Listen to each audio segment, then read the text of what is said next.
ये जो तमाम प्रावधान किए गए सरकार की तरफ से, सबसे बड़ी बात है कि जो राजकोषीय घाटा है वो बढ़ा है, उसे कम करने का लक्ष्य रखा गया है, लेकिन ये कम हो पाएगा जिस तरह के हालात अभी हैं?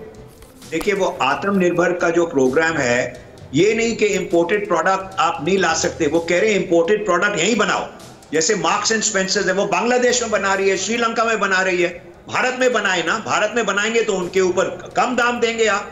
ऐसा नहीं है कि एप्पल अगर जॉब्स क्रिएट कर रहा है तो ये कह रहे हैं, देखिए एफडीआई जो इनवाइट कर रहे हैं वो फॉरेन डायरेक्ट इन्वेस्टमेंट है, वो फैक्ट्रीज लगाएंगे, जॉब्स देंगे और product will be made in India. ये नहीं कि आपको इंडियन ब्रांड ही खरीदना है, लेदर प्रोडक्ट आपको जो भी। देखिए, उन्होंने काफी चीज में कम कर दिया है, एक चीज में बढ़ा दिया है। आपको देखना चाहिए कि अगर टोटल लें तो ज्यादा कम किया है कि ज्यादा बढ़ाया है, वो उस तरह देखना चाहिए। हर एक लोग कंप्लेन, नहीं आप मेरा फोन बढ़ गया। अरे भाई साहब, आपके अगर घर से खर्च हो रहा था तो अगर 10 रुपए का खर्च हो रहा है, 2 रुपया बढ़ा तो आपको 8 रुपए की बचत आ गई ना।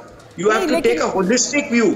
यही मेरा पॉइंट है अभी। लेकिन सुनील जी, वो होलिस्टिक व्यू है जरूरी, लेकिन हर क्षेत्र के बारे में भी तो बात होगी ना। वो क्षेत्र तो प्रभावित होता है जिस क्षेत्र के लिए खास तौर पर कोई प्रावधान किया जाता है।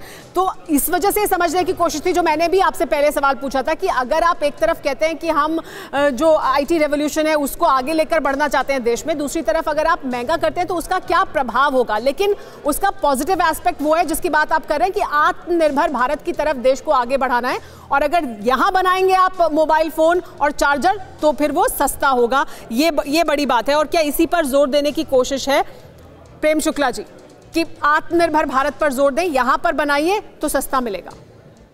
नहीं, निश्चित तौर पर जब आप निवेश जो है मैन्युफैक्चरिंग सेक्टर में करते हैं, रोजगार का सृजन होता है, रोजगार के सृजन होने से अर्थव्यवस्था पर उसका मल्टीप्लायर इफेक्ट होता है।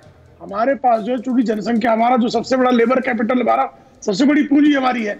अगर निवेश हमको जो है इस तरह के सेक्टर में आता है जहां पर हम उत्पाद यहाँ देश में बना रहे हैं, यहाँ रोजगार का निर्माण कर रहे हैं, यहाँ पर हम व्यापार को बढ़ावा दे रहे हैं, यहाँ की सर्विस सेक्टर को हम बढ़ावा दे रहे हैं, तो उसका मल्टीप्लायर इफेक्ट मिलता है। इसलिए आत्मनिर्भर भारत के तहत जो है, जो प्रोडक्ट आप जो जैसे आदरणीय अलग जी ने बताया कि मार्क्स एंड स्पेंसर बांग्लादेश में बना रहा है, अगर उसका ब्रांड, उसकी मैन्युफैक्चरिंग अगर भारत में होती है तो भारत में रोजगार मिलेगा, भारत के व्यक्ति को रोजगार मिलेगा तो उसकी जेब में पैसा आएगा खर्च करने के लिए, और जब उसकी जेब में पैसा खर्च करने के लिए आएगा और अब देश की अर्थव्यवस्था में पैसा खर्चेगा तो इसका मल्टीप्लायर इफेक्ट होगा। इसलिए जो है, तो आत्मनिर्भर भारत को बढ़ावा देने के लिए ऐसा किया जा रहा है। न्यूज़ टॉप 9 रोज सुबह 7 बजे और शाम 7 बजे सिर्फ TV9 भारतवर्ष पर।